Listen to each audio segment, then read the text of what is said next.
Remember Radio with your host, Jen T. Yeah, fucking Jen is a warlord.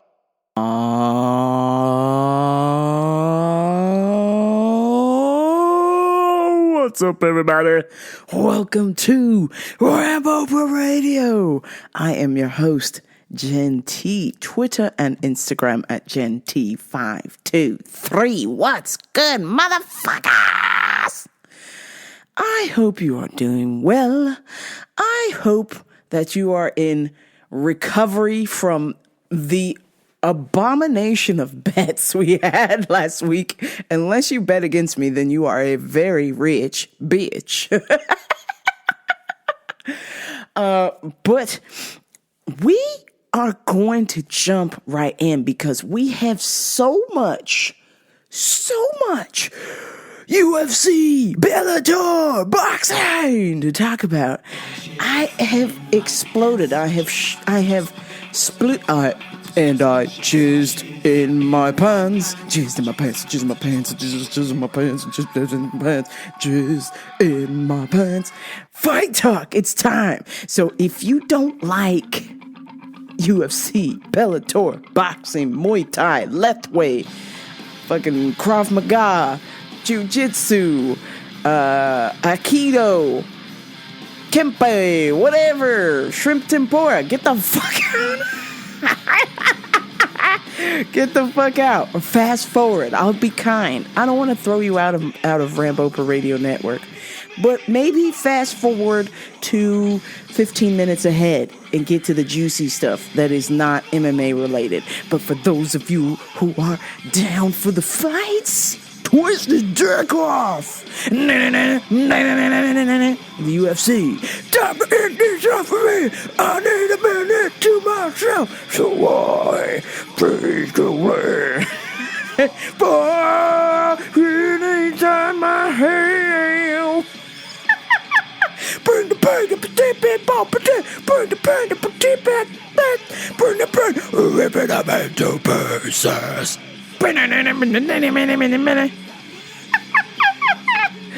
If you are ready for UFC, then buckle up, because we're going to get fucking started. I shouldn't even say UFC.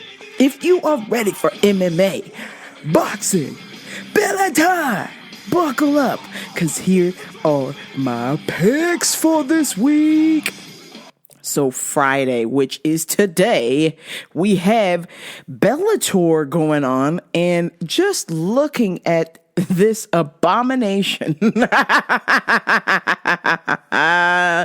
it is so bad. I mean, maybe there will be some good fights in there, but I'm just saying, with my MMA knowledge, I will be making, out of 7 picks, I will be picking 4 fights. The others, I do not recognize any of their names, so we will leave them to the Riddler and be done with that. First, Aaron Pico, 5-3 versus Chris Hatley Jr., 8-2. I am going to take Aaron Pico. I feel like he is at a good gym now. He lost this year to Daniel Carey, but he is at Jackson Wink. So I feel like, even though it doesn't have the prestige as it once did, I feel like they are very good at making adjustments and fine-tuning a fighter's game plan. So Chris Hatley, sorry, not sorry, tomorrow's the day you will take an L. Even though you have won your last 2 fights, Aaron Pico is the next step up in this game. And next, we got Taiwan Claxon versus JJ Wilson. Taiwan Claxon is 6-1, JJ 5-0. Taiwan Claxon, Air Taiwan, destroyed. If y'all remember the highlight with the flying knee, Taiwan Claxon is the motherfucking man. He has only lost 1 fight to Emmanuel Sanchez. So I feel like Taiwan will get this done. JJ has not lost, and he is I think he's an Aussie. Let's see. Aussie, Kiwi. Auckland, New Zealand. So he was a Kiwi. So we're going to have to go with Taiwan, Air Taiwan, because why the fuck not? Next, Jordan Mean, 31-12 versus Jason Jackson. Let's see. Let's see here. Hard Knocks 365. Kingston, Jamaica. Jason Jackson, the ass-kicking machine, is his nickname, man. What one? Everything be alright? You're gonna get your ass beat, boy. That is the worst bumbleclot middle name I've ever seen. You're about to get the Gaza fist. Jordan Mean has been around the block. He's been in the UFC. He's been in Bellator. He is a bit long in the tooth, 31-12, but he is training out of Canada. So I feel like, because I'm saying I feel like a lot. Canadian Martial Arts Center. Jordan Young Gun Mean should get this done. And finally, Ricky Bandejas, 13-3 versus Sergio Pettis. This is a Pettis household. There is nothing that you can say or do to get me to go against the Pettis bros. Okay? Well, at least Baby Pettis. Baby Pettis, I feel, is the better of the Pettis bros. I heard some kind of weird rumor that it is indeed potentially going to happen. Silva versus Anthony Pettis. Too old has been trying to do what? I don't know. But this needs to be a loser leaves town match. Whoever loses this fight, you got to get the fuck on. Like, there is no room for you left on the island. You got to go. So if that fight is real, because I'm hearing rumors that fight is potentially real, I say loser leaves town match. Falls count anywhere. My man Sergio Pettis, 19-5. Rufus Sport alum. How's his record looking? So far, so good. Losses to Jussier Formiga, Rob Font, but then destroyed Tyson Nam and Alfred Kajashkian. So Sergio is no slouch. I feel like he gets that done. And that will do it for Bellator. Now, before I jump into the UFC, I just want to address this story going on with Mike Tyson, Roy Jones Jr. I mean, two oldies getting back in the ring. I'm going to watch it, but let me just tell you, I have the same view as Tony Jeffries. He talked on the Jason Ellis show on Thursday. Also, he posted it on IG. When friends of mine were sharing this around, like, oh, Max back, you know, it's impressive, but I was under the impression that Mike said he can't go there because he doesn't want to let the beast out, that he's moved on. He's in a better place. Why are we doing this? I'm thoroughly confused as to why Mike Tyson feels the need to get back into the ring. What do you have to prove, man? We know you're the baddest guy on the planet. Don't tarnish your legacy. You were just starting to get somewhere. For a while, people were like, that guy's a scumbag with the sexual charts, the sexual assault, and the fuck you till you love me faggot thing, and the whole just mistake after mistake. And then I feel like things really got dark when his daughter passed away, got caught up, got choked on the treadmill. Oof. I feel like that change sent Mike into a place of healing, deep healing, and got into the pot business and started a podcast and is doing so well. But then all of a sudden now you got to fight Roy Jones Jr. For what? For what, man? Not that I think you'd lose, but the same thing Tony Jeffries was saying, like, it's a lose-lose either way. You're both going to get hurt. For what? You're in your late 40s, early 50s, or maybe even your 60s. Like, it's not worth it, man. Leave on a good note. We like to remember the younger versions of these individuals and their glory days. Glory days. Glory days. I like to remember the glory days. I don't want to. My last memory of Mike Tyson is him throwing his back out, trying to throw one of these body shots of Roy Jones Jr. I don't want to hear, my back, cuss, my back. Cuss is dead, bro. Somebody from Deathmatch, come and hit my back. I put my back out, Pvssy Roy Jr. in the face. I'm not down with it. And of course, my last showing with Roy Jones Jr. was The Matrix. And he's a shitty actor. Somebody edit Roy Jones Jr. out of The Matrix at once. That was so fucking bad. What a hot mess that movie was. Anyhow, both these guys are going to get in the ring and duke it out. For what reason? I don't fucking know. I don't think they should. I think they should just stay their ass at home. If you all want to spar each other, don't turn the camera on. Don't be like Geronte Davis and embarrass yourself. Last week, Geronte Davis just completely decimated and disrespected his sparring partner. I don't think I've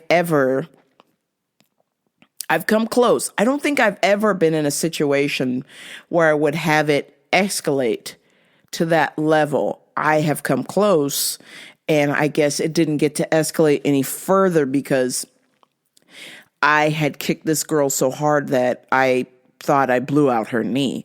So she was on the ground in pain, so there was no way she could return the favor back to me. But I just felt like the hits were maybe aggressive in a roundabout way, or I disliked her punches. I don't mind being punched, but I guess the mannerism, or maybe it was just the right light. I don't fucking know, but I just saw red and blasted this chick's knee into the next week, and that ended her career. It's one of those things that still shakes me up to this day. So when I see somebody fighting with a sparring partner that is beyond practice, I get upset. And the video I posted on @Genty523, Geronte Davis is throwing these crazy overhand rights, and the guy, his sparring partner, is knocked out on his feet. He is on Queer Street, as they like to call. And he's just wobbling around, and Davis is going to town on him. And people around him are going, get him. Yeah, that's right. He's sleeping now. Get him. And I was like, who are these fucking scumbags encouraging this disgusting behavior? He is a sparring partner. He's supposed to help you get better, not be a fucking punching bag. You got plenty of those, all right? This tape, when you spar, generally speaking, if you're sparring, you're sparring, you're having fun, or you're learning. But when it's to this level to where your intent is to hurt them and hurt them badly, and then post it on the gram like you're some kind of champion or you're some kind of king, bruh, two things. You're dodging Tank. You're dodging Lomachenko. Why don't you take a real fight? Instead, this bitch is fighting Cruz in a couple weeks, and he's not even ranked. Like, man, go fuck yourself. You trash, fam. Trash. Don't, nobody want any part of that. It's like, Geronte Davis has skill. He's a very good boxer, but it's like he can't turn off that street mentality. Even when he's winning and he's got somebody against the ropes, he fights dirty. He be punching dudes in the back of the head, showboating, just doing just nasty stuff. I don't like it. It just doesn't represent what a fighter, to me, in my opinion, should be. If you're going to shame or embarrass somebody with all your little friends around, you don't deserve to be fighting, bruh. This is supposed to be a club of honor and fucking respect, and you're disrespecting this guy in front of, I'm shocked that he even has any fans on social media, but he does. And the news outlets that did pick it up were like, yo, this is not cool. Like, you stupid for posting this. So, Davis doing Davis things, I reckon. I would like to say that I hope that Cruz will beat Davis. I doubt it, but wouldn't it be something that an unranked fighter would come in and smoke Gervonta Davis and knock him down a few rungs, teach him a lesson?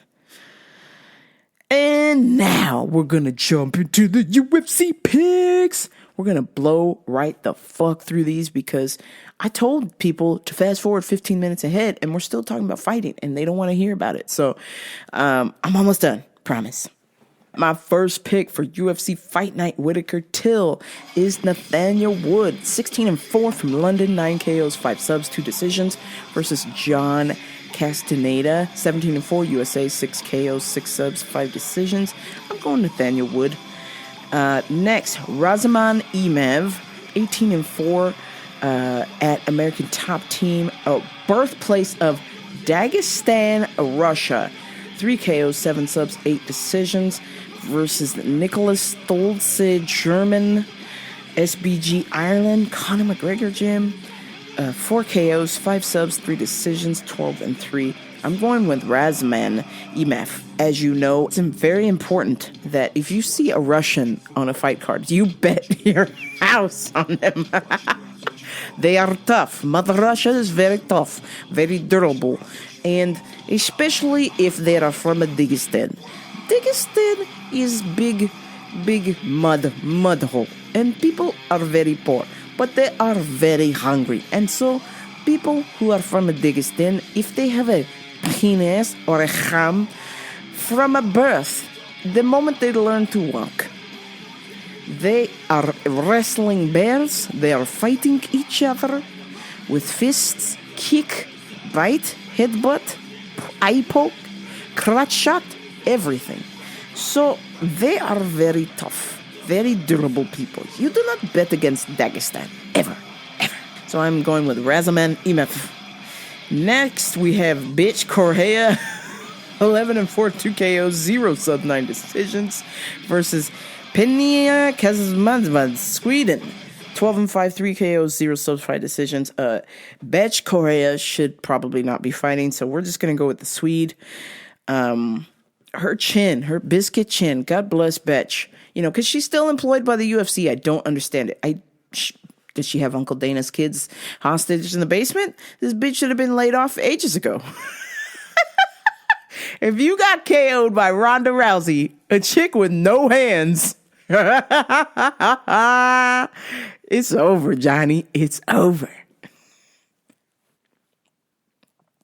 Next, I'm taking Tanner Bosser, Canadian, big-ass Canadian burly dude with a beard, 8-16, 9 KOs, 2 subs, 7 decisions, versus Rafael Pessoa, Brazil, 6 KOs, 1 sub, 3 decisions, 10-0. Initially, I was going with Rafael Pessoa, but Tanner just fought 2-3 weeks ago and surprised me completely, so I have to go with Tanner on this one.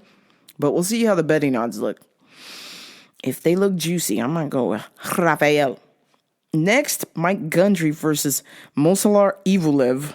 12-1 Mike Gundry, 1 KO, 8 subs, 3 decisions. Mosvar, 12-0, 3 KO, 4 subs, 5 decisions. Once again, in activating our rule, Mother Russia gets our belt. So it usually goes Russia, Brazil, England, depending on who's fighting. But generally speaking, that's kind of how I figure out my bets. Where are you from? Generally, if you are from Russia, you're just overall tough, durable. Somebody would have to knock you out to win the fight. Brazil, very crafty, jiu-jitsu, good hands too as well, tough individuals as well. And then, of course, my English fan, English, Ireland, Wales, Scotland, tough cunts. And I feel like they've got good hands and they're tough. So that's kind of how I base my betting on. So normally I would go with Mike Gundry because he's been my right-hand man for a long time. But I'm taking Mosalar because he is from Mother Russia. Next, Tom Aspinall, Manchester, 5 KO, 2 sub, 7-2 versus Jake Collier. Jake Collier, USA Pit MMA, 11-4, 5 KO, 3 subs, 2 decisions. And this one here was a no-brainer because Tom Aspinall has been putting in work. He is Tyson Fury's sparring partner, so I know he's fucking good. If he's good enough to spar with Tyson Fury, then I know he's good. So I'm gonna go with Tom. Next, Jesse Ronson, Canada, 20 and 10 KOs, 7 sub, 4 decisions versus Nicholas Dalby, Denmark. I'm gonna go with the locomotive Nicholas Dalby, 18-3, 6 KOs, 4 subs, 8 decisions. He will spoil the debut of Jesse Ronson. So Jesse Ronson is the champion of a couple Canadian leagues, but this would be his debut in the UFC. Next, Francisco Trinaldo, Brazil, 25-7, 8 KO, 5 subs, 12 decisions. I do not like a fighter who has high decision rates. That is very scary. That tells me that you don't have the testicular fortitude to end the fight. You don't have the chram to get it done. So I'm going with Jai Herbert from England, 10-1, 8 KOs, 1 sub, 1 decision. Next, another Swede, Kamzat Chimaev, who I slept on last week. And he won his fight with a bizarre choke, a really cool choke. I slept on this kid. I have to admit it. I was wrong. He is really fucking good. And it seems like he's training with Alexander Gustafsson. So I feel like he is going to be on his best behavior by winning another fucking fight in less than 2 weeks' notice. Chamzat is 7-0, 1 KO, 3 subs. He is going against Reyes McGee of North Ireland, 10-2, 7 KOs, 3 subs. Yeah, I'm going with Chamzat. Next, Alex Oliveira. Oops, I messed that up. Alex Cowboy Oliveira versus Peter Sabobata, Germany, Brazil. Alex the Cowboy is 12 KOs, 5 subs, and 4 decisions. Peter is 7-6, 5 KOs, 10 subs, 2 decisions. I'm taking Peter on this one. Next, we have Paul Berju Craig from Scotland, 12-4, 1 KO, 11 subs, versus Gazimirad Antigliov, Dagestan, Russia. Need I say anymore? 20-6, 4 KO, 15 sub, 1 decision. He will win and make Mother Russia very happy. Next, Marina Rodriguez, Brazil, 12-0, 5 KOs, 1 sub, 6 decisions versus Carla Esparza, 16-6, 3 KOs, 4 subs, 9 decisions. I am not a fan of Carla Esparza. I did see on the internet today that she is like telling fighters to calm down with asking about pay money right now because of COVID. What are you retarded? What, are you retarded? Biggest kiss ass ever. And actually, I see why you are the biggest kiss ass to Uncle Dana, because your fights are terrible, fam. You be doing the lay and pray. Excellent wrestler. Okay hands. But the second she gets into trouble, it's wrestling. And when I say wrestling, it's wrestling. She just be laying on top of somebody and just holding them down, not trying to advance the decision. And I'm just like, oh, God, it's just boring to watch, lady. And so she is back in the ring against Marina Rodriguez, who is looking for either a KO or a decision win over Carla Esparza. I believe she gets this done. Next, Alexander Gustafsson versus Fabricio Verdum, 18-6, 11 KOs, 3 subs, 4 decisions. For Fabricio Verdum is 23-9, 6 KOs, 11 subs, 6 decisions. And this is merely a changing of the guard. Fabricio Verdum is been done as far as I'm concerned. And he will be passing the torch on to none other than the main man, Alexander Gustafsson. I like Swedish meatballs, lingonberries, IKEA, Volvo, Matthias Lindstrom, and of course, Alexander Gustafsson. Very important. So I feel like with all of these lovely goodies and trinkets from my favorite store, IKEA, it is only on principle I must root for Alex. I must go for Alec. I must go for Gus. Fabricio Verdum, I don't like the Joker face, the taunting. I'm not down with it. He just seems very corny. He's like Triple C, like Henry Cejudo, but over 6 feet tall. Annoying, but tall. And finally, the reason this podcast took me so long to make is Darren Till or Robert Whittaker versus Darren Till. This is how I see it. I have watched hours. I watched 2 hours of various fights, of past fights of Darren Till, of Robert Whittaker, wins and losses. And this shit is too close to call. Don't bet on this fight. What are you, crazy? Depending on how good the odds look, I might consider it. But honestly, they're too close to call. Both have not fought since 2019. I would say Darren Till has been more of the fresher fighter, if you will, as far as really, really, really staying up to snuff with training, diet. He's been on keto. He is set guns blazing to go through Whittaker to get to Izzy. So he knows that he cannot lose. He cannot afford to lose. And that is why I would lean a little bit toward Till. He's hungrier and he knows what's at stake. Meanwhile, Whittaker, a.k.a. Bobby Knuckles. Bobby Knuckles has already been to the top of the mountain. And I have heard him say, or other people are saying, that he's done. He's kind of over it. And usually when a fighter is mentally saying that, then that means it's a wrap. Arrivederci. They don't want to fight anymore. So this will be a true testament of Bobby Knuckles, because he's not going to get a title shot again. He just doesn't have the steam anymore. So what can we say? This is what I will say. If he's got the gas behind him, the energy and the stamina, the first 2 rounds are Bobby Knuckles to take.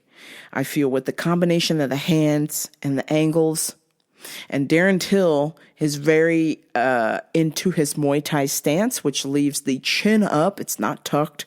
Chin up, no head movement, very stationary, very flat-footed. I feel like if Till is trying this style of fighting the first 2 rounds, I believe it will not work. The last 3, 4, and 5 is Till's for the taking. Bobby Whittaker. Bobby Knuckles will just run out of gas. This is what will happen, and I believe, even though Till doesn't have the volume per se, he definitely has some power there. So, and he's very, very, very crafty. So, rounds 1 and 2, Bobby Knuckles. 3, 4, and 5, Till. So those are my UFC picks. One more time. Nathaniel Wood, Razaman Imev, Panike Kanzad, Tanner Bosser, Mosvar Eliuev, Tom Aspinall, Nicholas Dalby, Jai Herbert, Kamzat Chimensev, Peter Sabobata, Gazimad Antigliov, Marina Rodriguez, Alexander Gustafsson, and, I've skipped a fight. This fight that I don't want to talk about, which I'm not even sure why this is fucking happening, but it's happening. Mariso Shogun Hua versus Antonio Rodrigo Nirgia. I just have no desire to care about this fight. I'm not sure why it's on there. They're trying to sort of reminisce about the old Pride days. Both of those guys have not been the old Pride days in ages. Really, almost not even since they came over from Pride. It was like they just started to suck once they signed the UFC contract.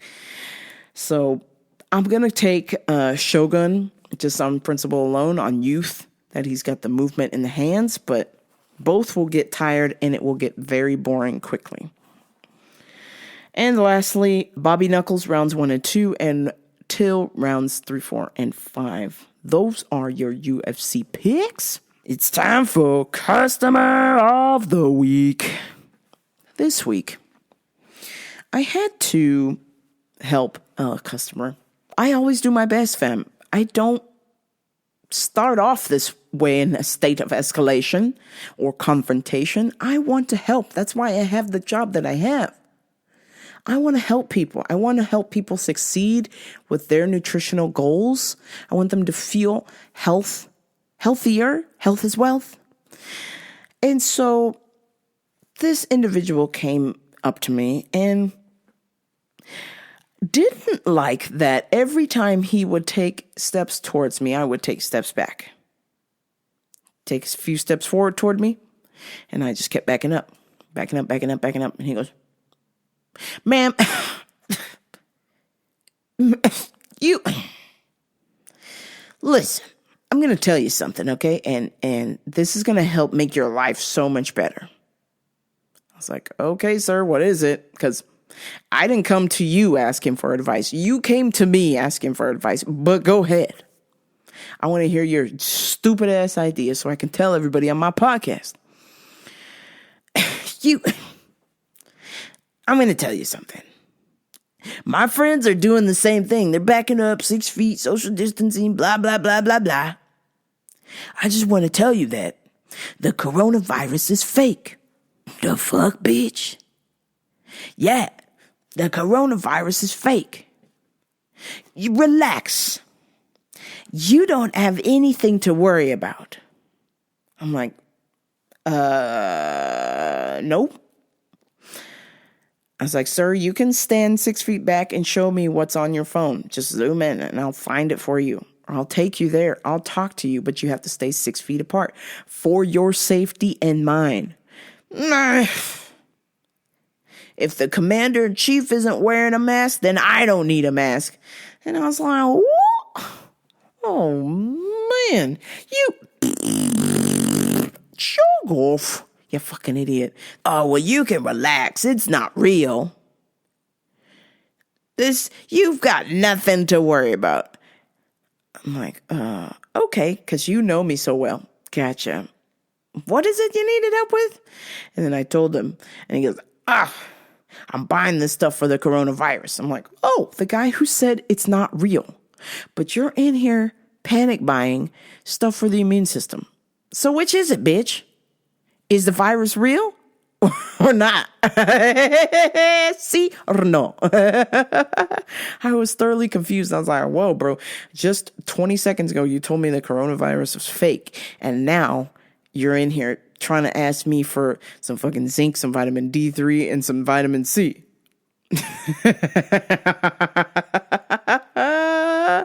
Bruh.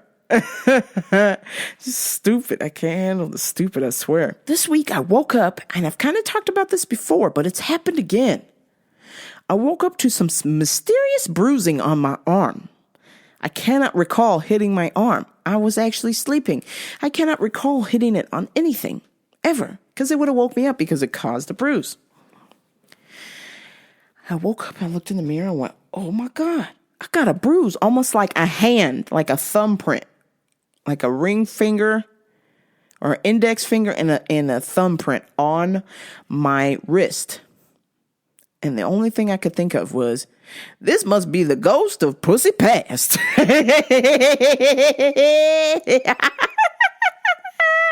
They're fucking coming to haunt me, man. All these beds. Oh my God. I can't believe it. But speaking of birds, I heard some very upsetting news. This fucking broke my heart because this was a safe space that I learned. I mean, I knew it wasn't like a learned thing. I already knew, but it was just a safe space that I could feel officially free and not really have to worry about anything because I was amongst other gay peers or other gay friends of mine.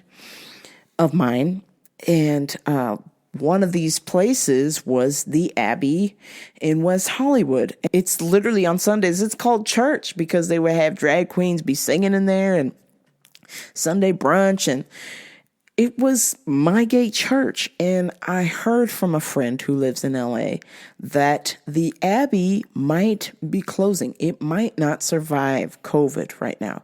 The only thing keeping that place afloat is the fact that it's like a giant outdoor patio bar. They have 2 dance floors and an outdoor patio bar. Huge, huge building. Because there would just be so many gays in there. And we're all having a good time and drinking and causing trouble and vice versa. And then such. So I thought, in honor of just the thought of or hearing of the place closing, I would tell y'all some quick little stories about the Abbey. Like, for starters, how many clubs do you go to that has beds in it? So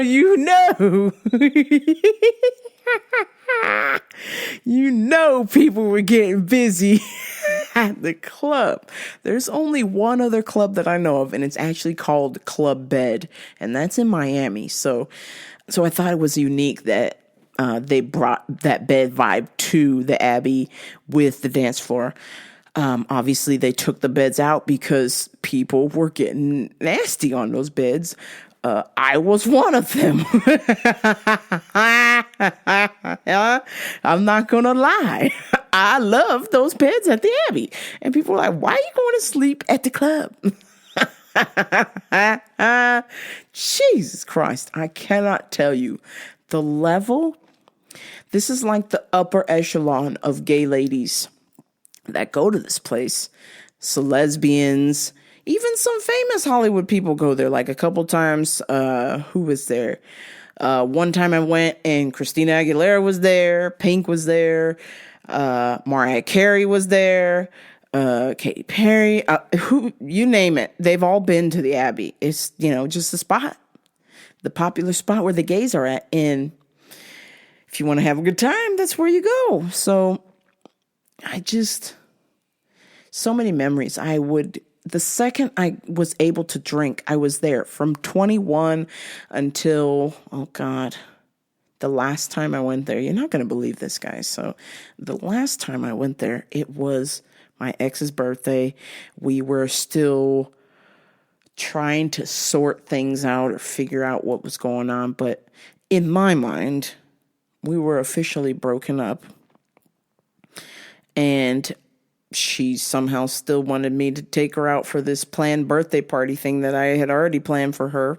And we did. And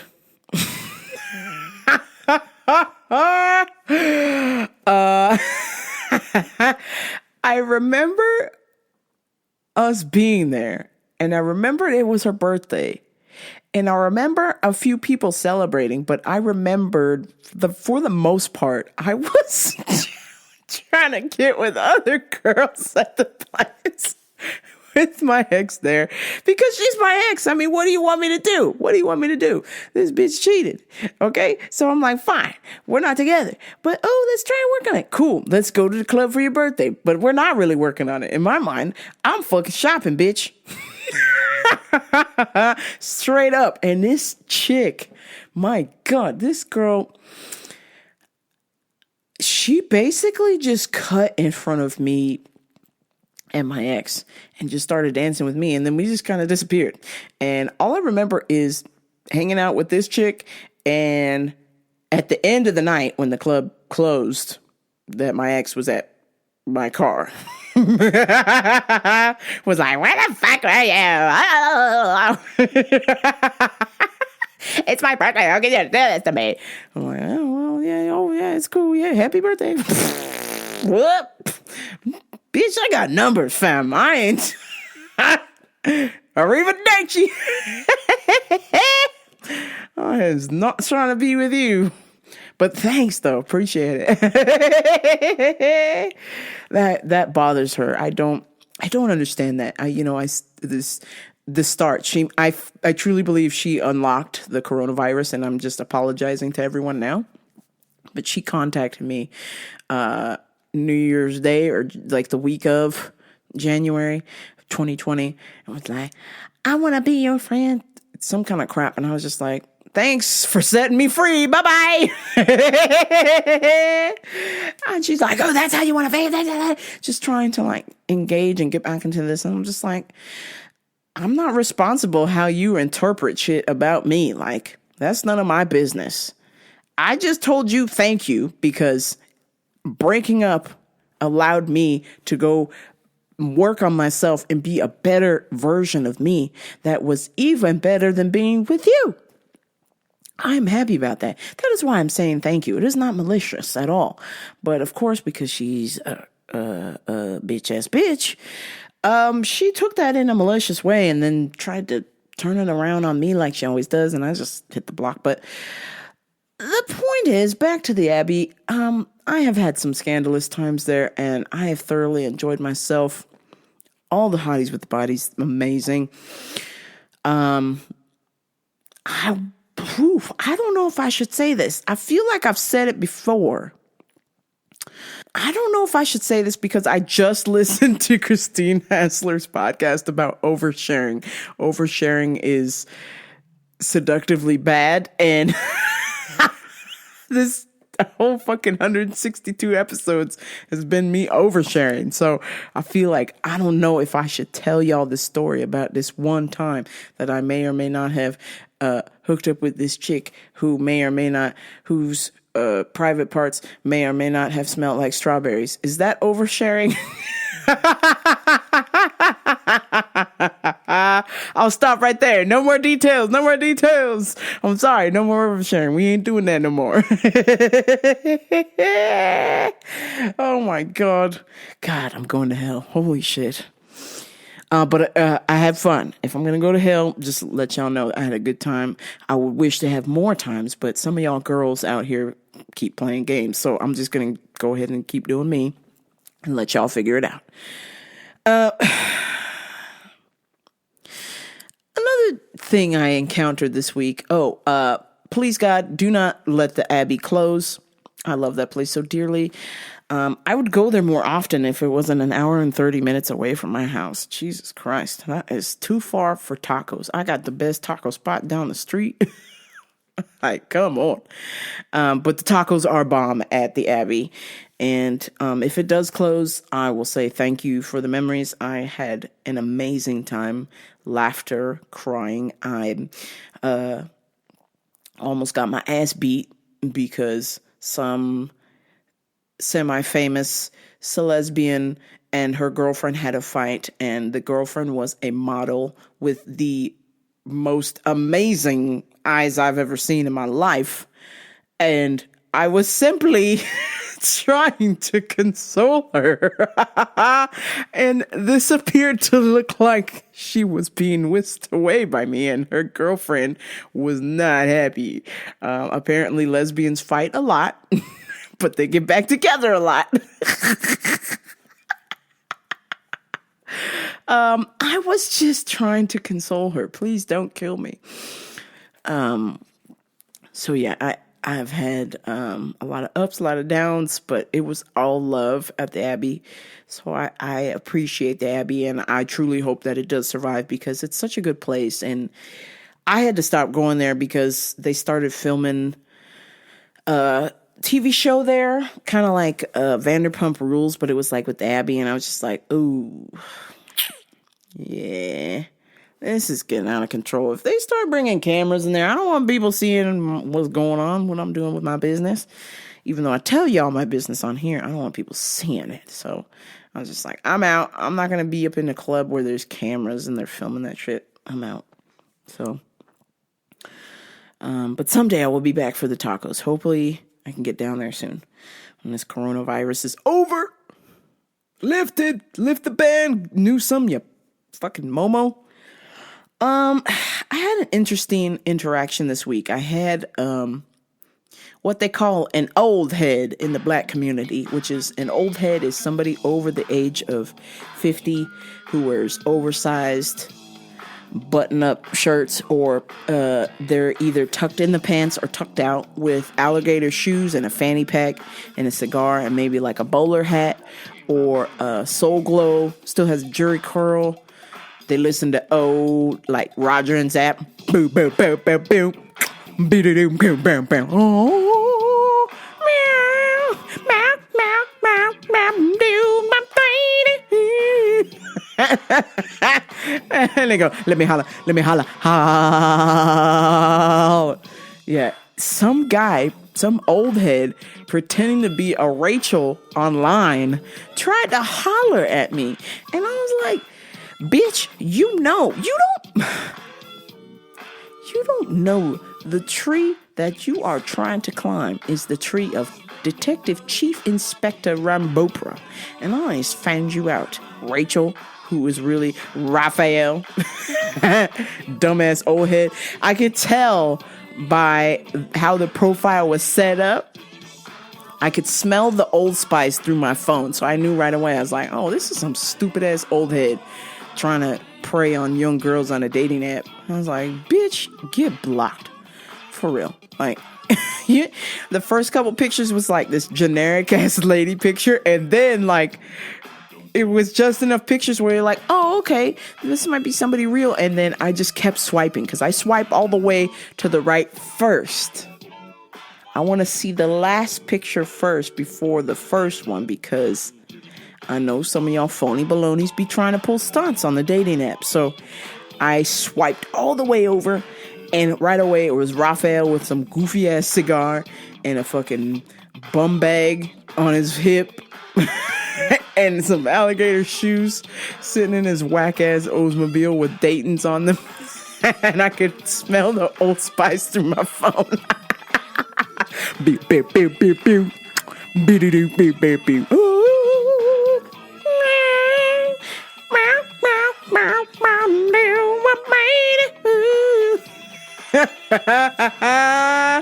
Bruh, you can't fool me, fam.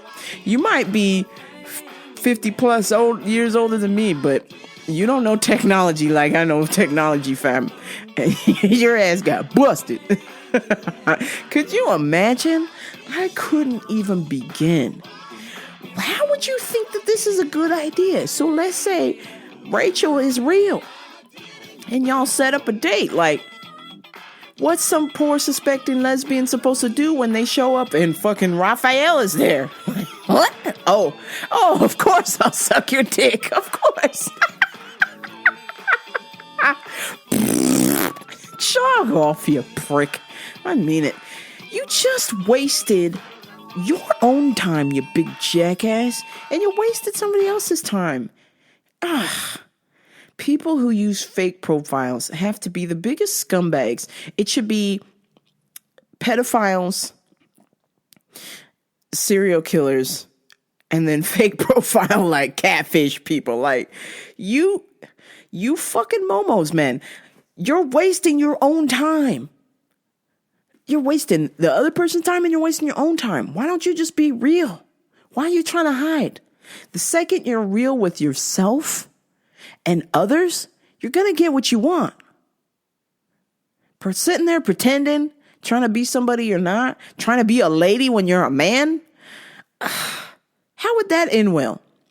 So let's say I'm dumb enough to go meet Rachel, who is Raphael.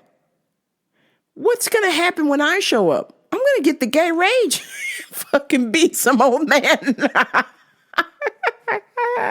This is so stupid, bruh. It's just a bad idea. Don't do it. Whether you're an old head or a youngster, just don't do the catfish thing. It never, ever works out, ever. I don't care what anybody says. I don't care what TV show MTV's got. Catfish never fucking works out. The end. I got to tell you about some shows I'm watching. First, the homegirl Erica, shout out to Erica, told me about a show called Dark, and I watched 3 seasons in about 4 days. It's good. I highly recommend, but here are some criticisms, I will say.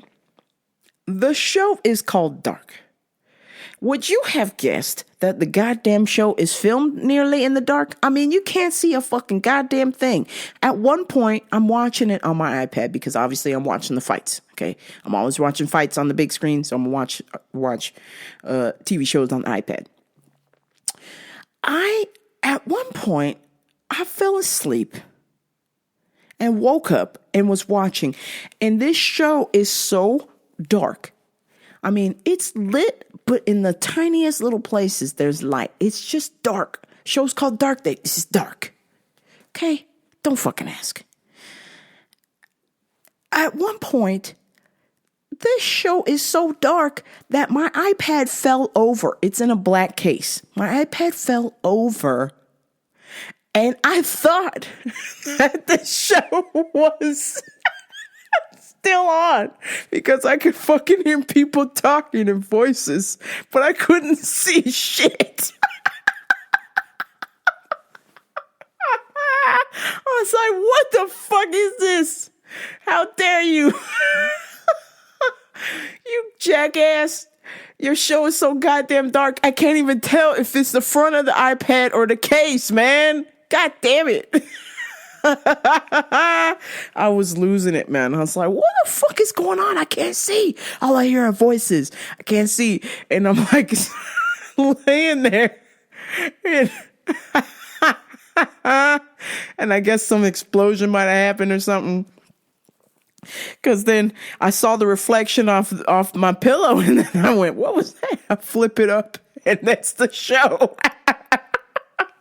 So the first couple episodes I was watching, not even the first, this was like season 2. So the second day, I missed like an episode and a half because the iPad was face down. Oh my God. Holy shit. Holy shit. Holy shit. Oh, Jesus God. Yeah, dark. Even though you got canceled, let's just do everybody a favor and lighten up. Bring some brightness to your show. I can't fucking see shit, and I don't even use glasses. I could barely see who was talking, a lot of whispering, and then all of a sudden it gets overwhelmingly loud. I hate shows that do that. Everybody's like, what?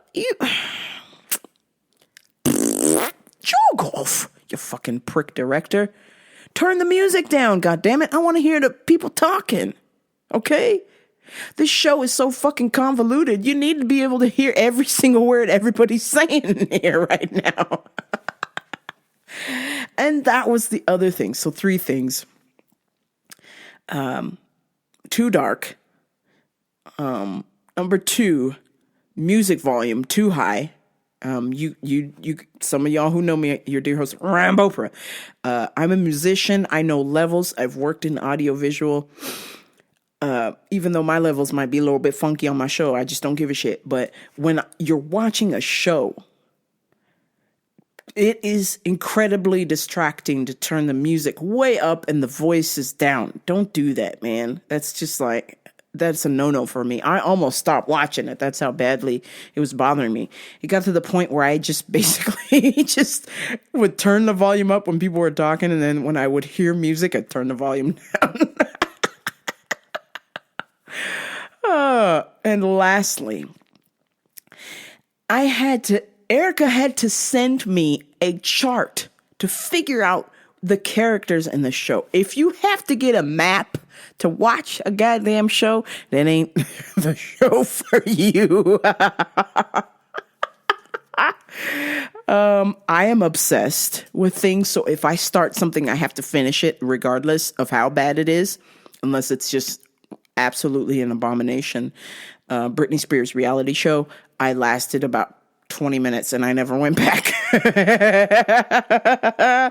But for the most part, I'll watch it and just ride it out to the end, and in the hopes that it pays off. And Dark did pay off, thank God. But holy shit, man. You can't be having people reading treasure maps trying to watch your show. It's fucking distracting. Felt like Christian Bale. It's fucking distracting. Like this and like that. But otherwise, it is a great show if you like mysterious things, drama, thrillers, sci-fi. I highly recommend. I encourage you to watch it, and I encourage you to watch it in a bright room with the volume on medium before it blasts out your eardrums. Idiots. But in the absence of finishing Dark in 4 days. No, let's see. Saturday, Sunday, Monday. Oh, excuse me, 3 days. No, that's right. 4 days. I can count, I think. I discovered 10 star with Tim Roth, Christina Hendricks, and a slew of other famous celebrities in it. And it is a badass fucking cop show. I was driving somewhere one day last week and I was like, man, I really miss the show Banshee. Doesn't anybody make a show kind of like Banshee? I'm just in need of a cop with a past who's got a hot wife or a hot girlfriend who gets into trouble, where you can't tell if he's a good cop or a bad cop, but you're intrigued, you're fascinated, you're drawn in. That's Banshee. And so I just happened to be, I kind of like just spoke it into existence and then was digging around on the dark web and discovered 10 Star. So I started watching it and I was like, man, this show's badass. Please hit the DM if you want me to send you the link so you can see the trailer to this show.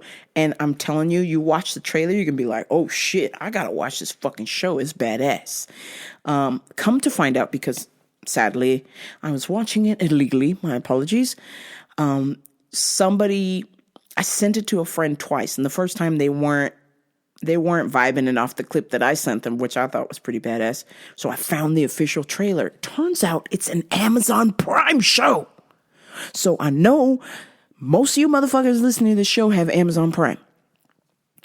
Go to Amazon Prime and type in 10 Star. It's free. 2 seasons. Go.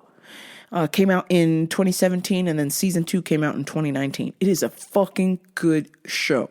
Not as good as Bosch, of course. You know I love my beloved Bosch. But it is right fucking up there. It's got a bit of the ultra-violence that I like. It's got people boning. It's got dark comedy. And it's in Canada, which you can't get any better than Canada. Come on. So I highly recommend 10 Star. Go watch it now. Turn this podcast off and go watch it now. And finally, I'm going to leave you with some sound clips. Oh dear, my battery's died, so I'll have to come back to that. But I'm going to leave you with some sound clips. Both of them are from Christine Hassler, the Christine Hassler podcast. Let me not screw it up, because I want y'all to go and listen to this shit. She is fucking amazing. And I talked about it. I know I talked about it last week, but check her out, please, for the love of God, because I feel like there, out of the 300 of you that listen to this show, there is one of you who might be in a space, might be in a jam, who might need some words of encouragement, or might benefit from Christine's services. So Christine Hassler podcast, Over It and On With It with Christine Hassler. I highly recommend her podcast once again. So I'm going to play a clip from her podcast and leave you with that. And then also leave you with another tidbit from her Instagram. Please go follow her at Christine Hassler. It's really scary. Scarily is not a word. It has really shooketh me to the core. I am not lying when I say this. Like, I'm actually thinking more about my responses. I feel more mindful. This feels weird because I just can't believe, like, in a week how things have changed. Actually, 2 weeks. It's been 2 weeks now. And I haven't even paid yet for the program. I'm seriously considering doing her workshops and really working on sorting out some ish from my past. She is amazing. I cannot believe the mindfulness that I have now, or at least maybe that I had mindfulness before, but I really wasn't tuning into it as much as I should have. And that has really been uplifting to me. I'm still having issues with interrupting people. My bad to every one of y'all out there. I don't do it on purpose. It's not intention. I'm just so nervous, and I think I talked about it last week, but I heard her mention on her podcast, people who interrupt others are sorting out some inner childhood thing where they want to be seen, or they weren't seen when they were a kid. That did happen to me. So I constantly interrupt people when they're trying to say things, and I hate that. I don't like to do that. It upsets people. I can tell it gets on their nerves. It's annoying. So I'm trying to be better about not interrupting people, letting them talk and waiting and then saying something. I just get so excited. I get a thought in my mind and I'm like, and I just overstep. So I'm trying to be more mindful of that. But there's just been some really cool breakthroughs for me that I'm like, man, I know somebody listening could really benefit from this. So I'm going to play these and I'm going to get the fuck up out of here.